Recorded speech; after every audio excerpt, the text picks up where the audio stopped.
National news 12,000 కోట్ల విలువైన railway ప్రాజెక్టులకు కేంద్ర మంత్రివర్గం ఆమోదం. ఏపీ, తెలంగాణ సహా 6 రాష్ట్రాలకు లబ్ధి. మత్స్య రంగానికి 6,000 కోట్లు కేంద్ర ప్రభుత్వం కేటాయించింది. 96,317.65 కోట్లు ధరతో మొబైల్ ఫోన్ సేవల కోసం 8 స్పెక్ట్రమ్ బ్యాండ్లను వేలం వేయడానికి కేంద్ర మంత్రివర్గం ఆమోదం తెలిపింది.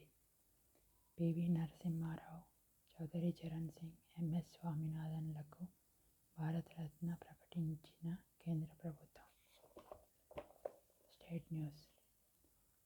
కొత్త ఇసుక విధానం తేవాలని సీఎం రేవంత్ రెడ్డి గారు నిర్ణయించారు.